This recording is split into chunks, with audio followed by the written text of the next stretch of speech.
Relationships. That's a big deal, isn't it? We spend a lot of time wanting to be in a relationship with someone who sees us and cares for us and loves us.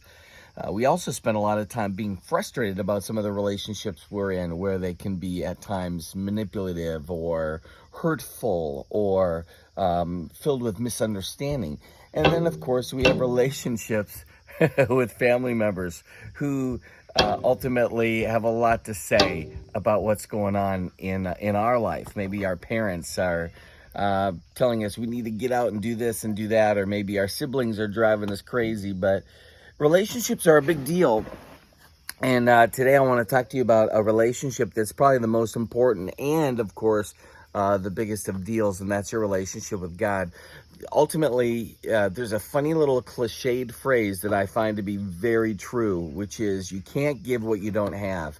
And when we talk about relationships with people, it's hard to give to them that encouragement, that joy, that presence when you are oftentimes yourself feeling a lack of presence, a lack of being seen.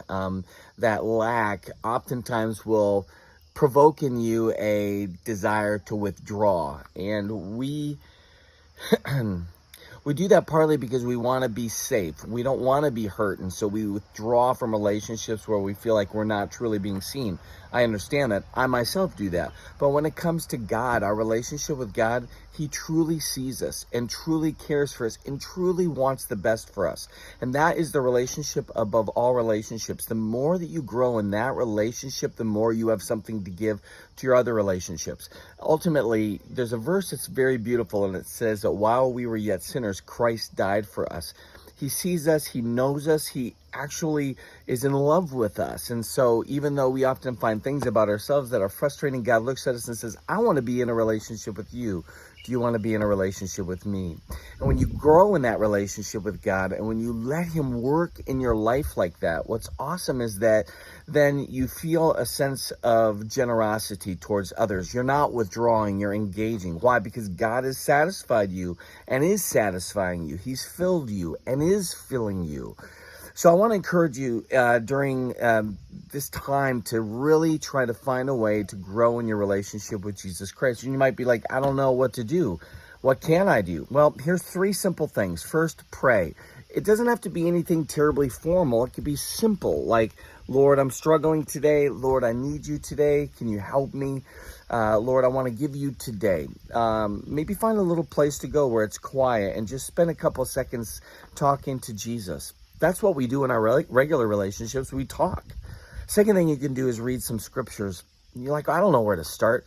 2 things. 1, read a little bit of the Psalms every day and Proverbs.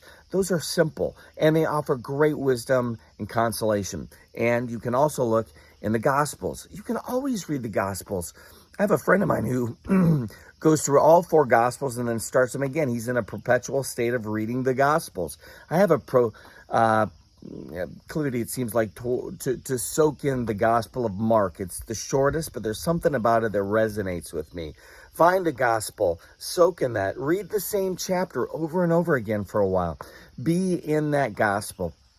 Here's the third thing that you can do to grow in your relationship with Christ is find some worship music that you love. Listen to it. Remind yourself of whose you are and who loves you. And finally, maybe read some stories of the saints, people who know what it's like to struggle, and find that as you grow in your relationship with God, you'll have more to give to others. God bless you. This is Chris Padgett with the Happy Place Homestead. I hope that you find the beauty of a relationship with Jesus.